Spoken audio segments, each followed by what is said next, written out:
Yeah, we want to talk about the persistence of herbicides in the soil, especially the pre-emergence herbicides, which we apply to the soil surface. What is their effect? Where do they go, these herbicides? So we want to talk about how long they can stay being in the soil, how they disappear from the environment. So I'm going to make a presentation on herbicides persistence.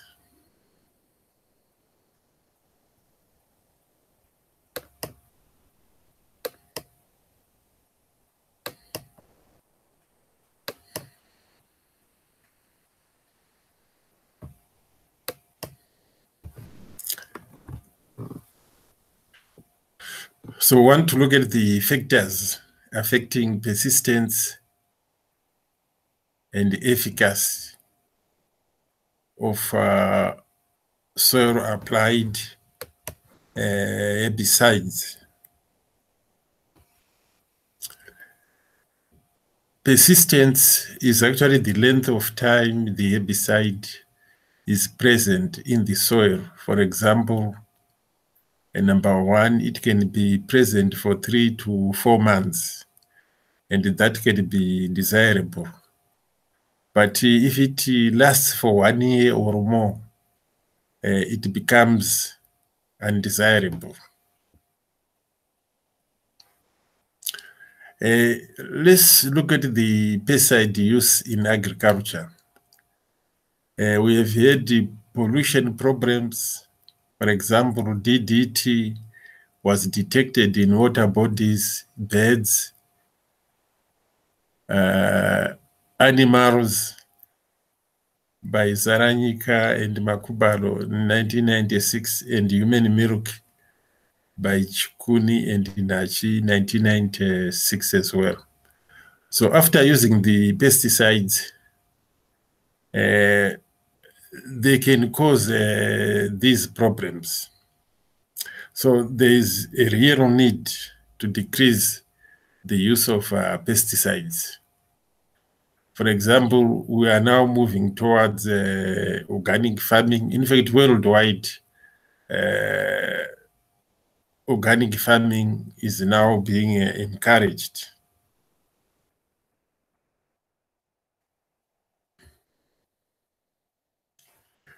We want to look at the examples of persistent herbicides. We have got the triazines, atrazine and simazine, then dinitroanilines. This is pendimethalin, stomp, and trifluorine. We have got phenylureas, that is diuron. Then we have got uracils, we have got bromacil, Trek, chemical X. We also have imidazolinones. This is imazipa, arsenal, or imazitapa, pesut, imazaquine, septa. Sulfonylureas, we have got chlorimuron, classic, nicosulfuron, accent, and others, which include the chromazone, command. This is just a mere list of herbicides which may cause problems insofar as persistence is concerned. But in Zimbabwe, we have got the triazines, which have been reported to cause some problems of persistence.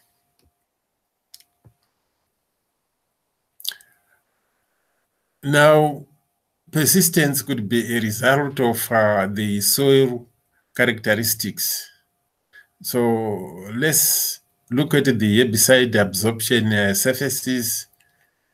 The soil could have clay minerals. In Zimbabwe, we've got the montmorillonite clay minerals, the kaolinite, clay minerals, as well as organic matter. Organic matter can have carboxyl and hydroxyl functional groups, the COOH and the OH functional groups. These present negatively charged surface. So overall, the soil has a cation exchange capacity, which can determine whether the herbicide is going to be adsorbed or not. So later on, we will talk about herbicide adsorption surfaces.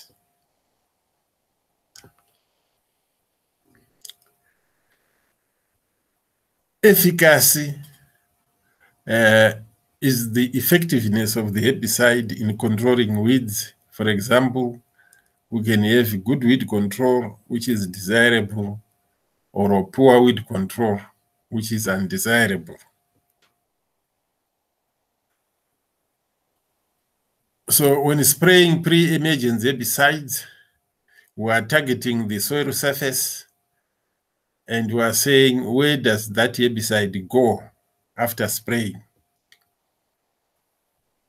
So the question is, what will happen to soil applied herbicides after spraying?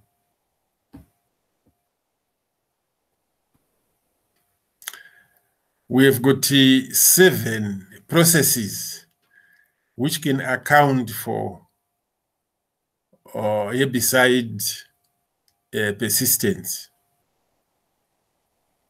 Or we have got 7 answers for the previous question. First, if you apply the herbicide to the soil surface, it may be leached. It may move within the soil profile downwards or sideways. Number 2, there's also a likelihood of losing the herbicide into the atmosphere through volatilization. This also depends on the characteristics of the herbicide, especially vapor pressure. The leaching one is a function of herbicide solubility in water. Number 3, we have a microbiological breakdown, which can use phase 1, 2, and 3, which we already discussed. There could be production of carbon dioxide and water, or even ammonia during microbial activation. And the other process is the uptake by the plants. Once the herbicide has been taken up by the plants, it will undergo breakdown again via the phase 1, 2, and 3 reactions. The other process which can take place is the adsorption by soil colloids. So you can have the herbicide being absorbed by the colloids, and it becomes unavailable. Then number 6, you can have photochemical decomposition, which is caused by sunlight, which can change some of the molecules. And number 7, there could be a chemical reaction which can take place between the soil and the herbicide. Now let us focus on the physical processes.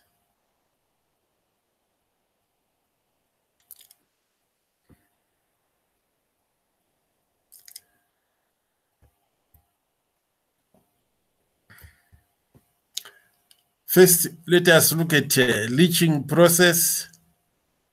This is the movement of the herbicide through the soil profile, downwards or sideways. Now, leaching depends on the solubility characteristics of the herbicide. The solubility is measured in parts per million, ppm. For example, we have got dicamba with the highest solubility, 720,000 parts per billion. And on the other end, we have got pendimethalin with 0.275 parts per million. Now, what it means, if you have got high solubility, it means that the herbicide is available in the solution and it is likely to be leached.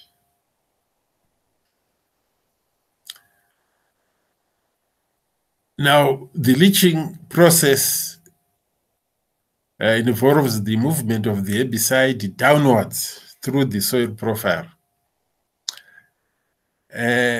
Desirable leaching can occur when the herbicide only remains in the weed zone, and it can provide positional selectivity or depth protection. Undesirable when the herbicide reaches the crop zone.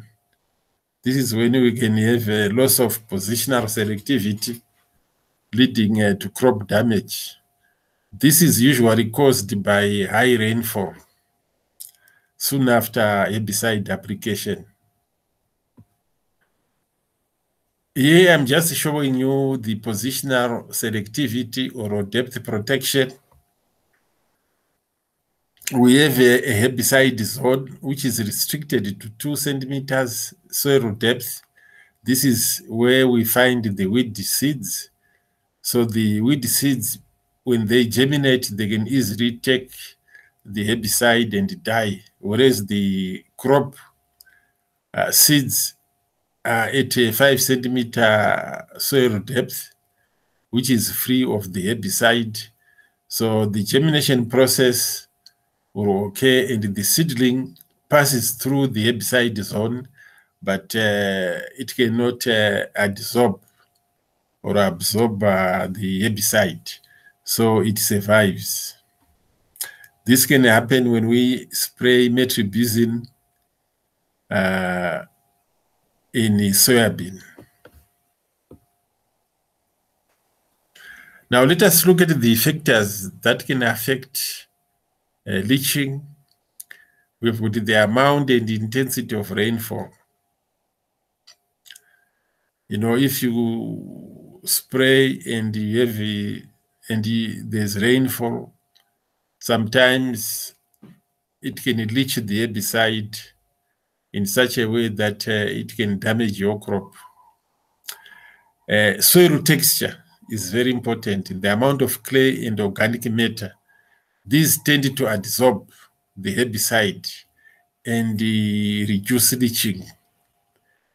We also have the ionization properties of the herbicide. Positively charged herbicides are less likely to be leached because they are attracted to the negative charges of the soil. Herbicide loss through surface runoff depends on rainfall amount, rainfall intensity, and erodibility of the soil. The herbicide can damage plants which are outside the application area after the rainfall and erosion processes.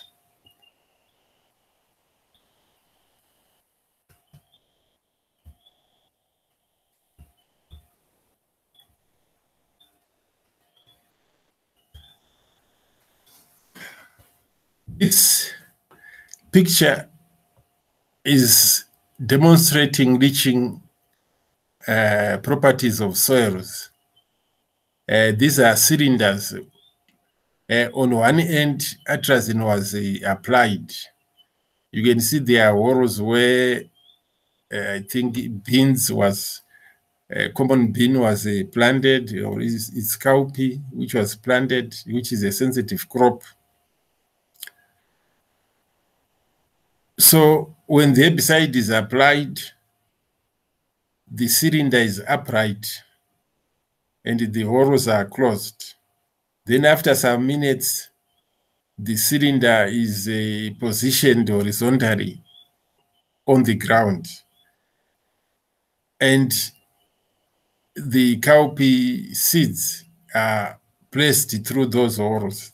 After some times, there's germination and the growth of cowpeas. With the sandy soil, you can see that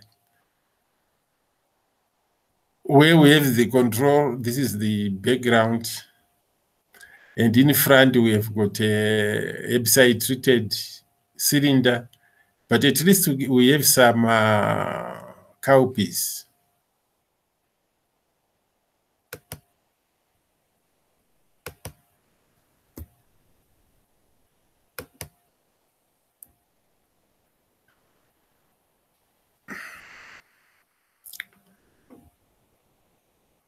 In the next slide,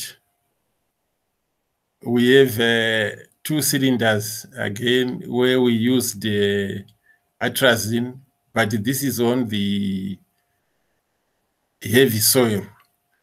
You can see the control, we have got a plant, but in front, we do not have plants because the heavy soil was retaining the herbicide, which killed the plants. So this is the difference.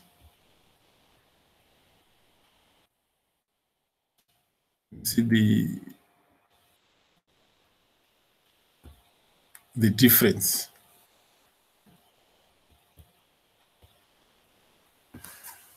Now, one of the processes which involves the loss of herbicide is volatilization. This depends on the vapor pressure of the herbicide. Volatilization is the physical change of a herbicide from solid or liquid to a gas. 80 to 90% of the herbicide can be lost within a few days after application. Volatilization is a function of vapor pressure. Examples of herbicides with high vapor pressure are EPTC, trifluralin, and command. Well, these then are the vapor pressures of various herbicides. On top of the list, we've got EPTC with the highest vapor pressure. And on the bottom part, we have got 2,4-D with the least vapor pressure. Now, EPTC and the trifluralin have to be incorporated in the soil to avoid loss through volatilization. Soil moisture displaces EPTC from the adsorption sites. So we better apply these herbicides under dry conditions. Then we irrigate afterwards. EPTC is easily lost under moist conditions. That's why we need to incorporate under dry conditions. 2,4-D in the form of an ester is capable of drifting from the point of application and hence could affect crops which are off target. So some herbicides with low vapor pressure could be affected by volatilization due to their formulation. So we've got a diagram which is showing where 2,4-D was applied at farmer A, but you can have drift pushing the herbicide to farmer B and affecting the crops. Let us look at the biological processes. In this case, I'm going to combine the role of plants and the role of microorganisms because they share something in common, which is the enzymes. So plants and the microorganisms are involved in enzymatic transformations of herbicides. It is the major route of herbicide detoxification in the soil environment. Metabolism of herbicides involves three phases, three-phase processes, which we actually explained when we were trying to account for selectivity. Phase one processes.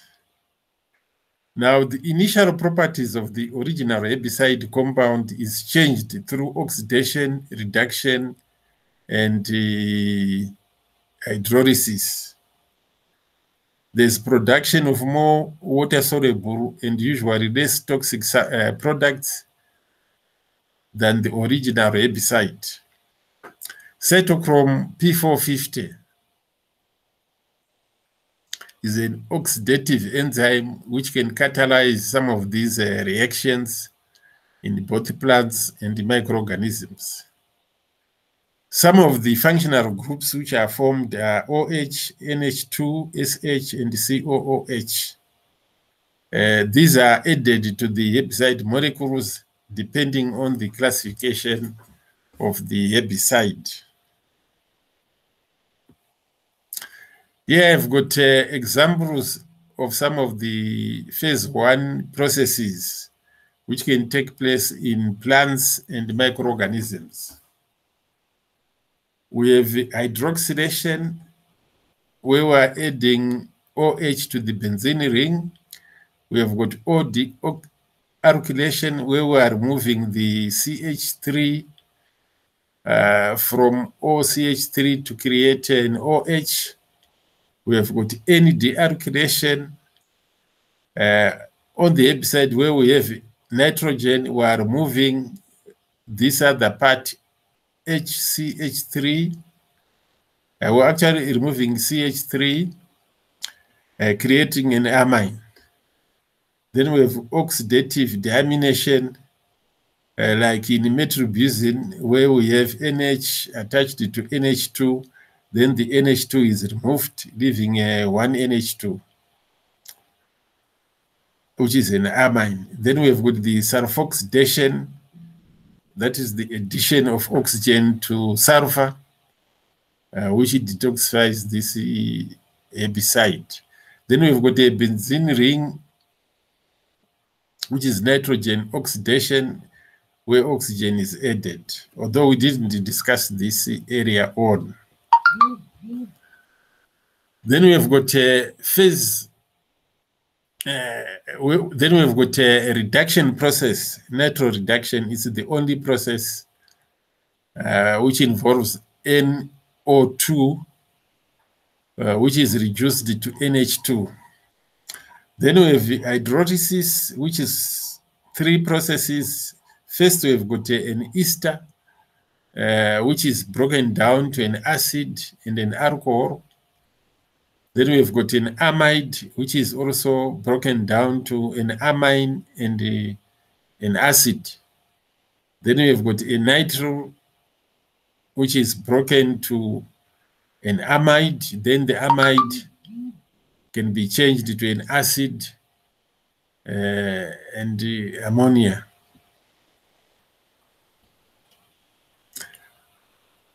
Now, again, in phase two, we can have the combination of herbicide or herbicide metabolites with the sugar, amino acid, or glutathione. These are conjugation reactions. The products have little or no phytotoxicity. Glucose conjugation to herbicides occurs in plants resulting in OS and N-glucosides. Uridine diphosphate glucosyl will donate glucose for some of these reactions. And you can have uridine diphosphoglucosyl transferase catalyzing the herbicide glucose conjugation reactions.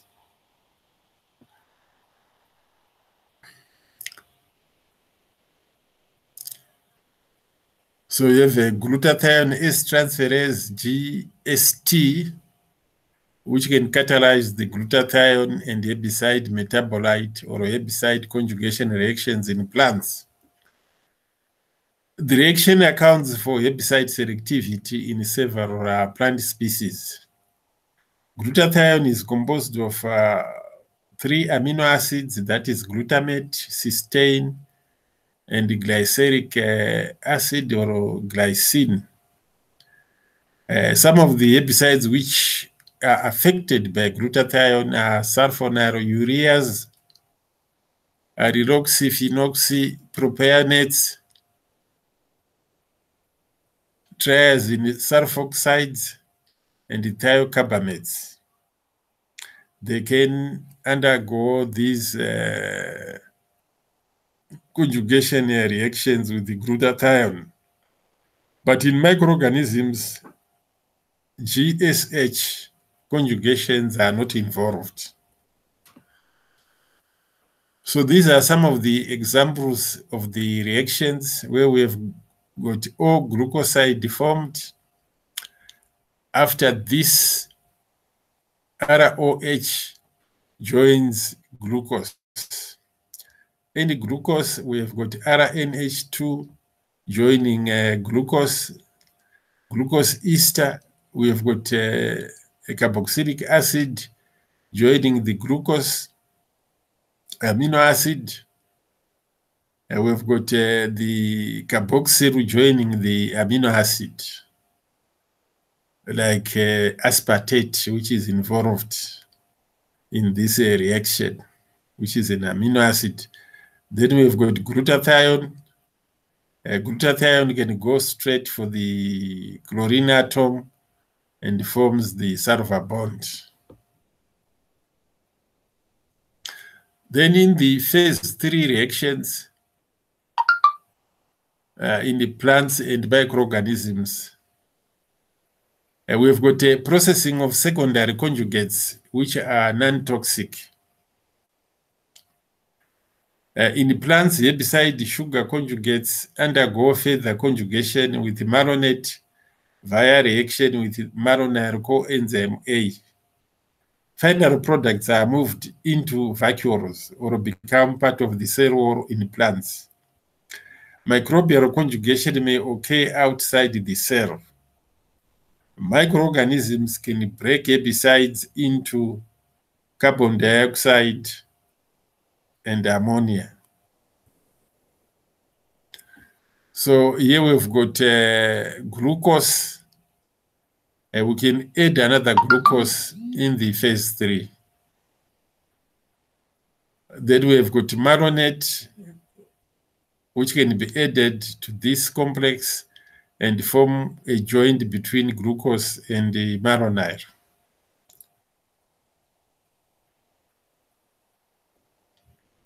So microorganisms can do further breakdown of plants when they die. So when the plants die, there's further degradation which will take place due to microorganisms. Here, I just want to look at the degradation of 2,4-D due to microbes. Now, in some countries like USA, pre-emergence herbicides may not work due to the activity of microorganisms. Now, with the 2,4-D, after spraying, microorganisms appear not to be degrading 2,4-D for a couple of days after they come into contact with the herbicide. During this period, microorganisms appear to be synthesizing enzymes needed to degrade the herbicide. This is followed by a rapid breakdown of the herbicide. Future applications of 2,4-D will be accompanied by rapid herbicide degradation. The herbicide could fail to control weeds due to rapid degradation.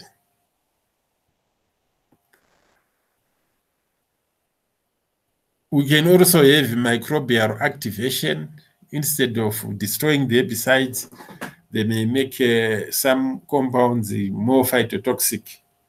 We have got phenoxybutyric acids, MCPB and 2,4-DB, which could be activated by microorganisms via beta oxidation. So beta oxidation can produce MCPA and 2,4-D out of MCPB and 2,4-DB respectively. These are the bacteria which are involved: Pseudomonas species, Micrococcus species, and Aspergillus niger.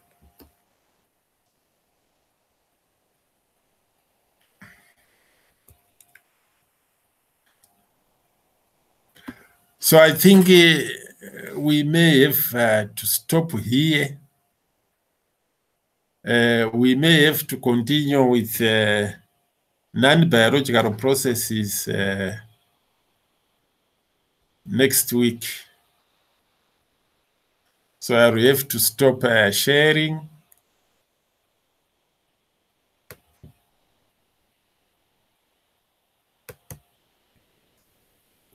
So next week, we will continue with this issue of herbicide persistence in the soils. Remember, we have talked about leaching. We have talked about volatilization. Then we have talked about the activity of plants and the microorganisms in degrading these soil-applied herbicides. So we'll end here and continue next week.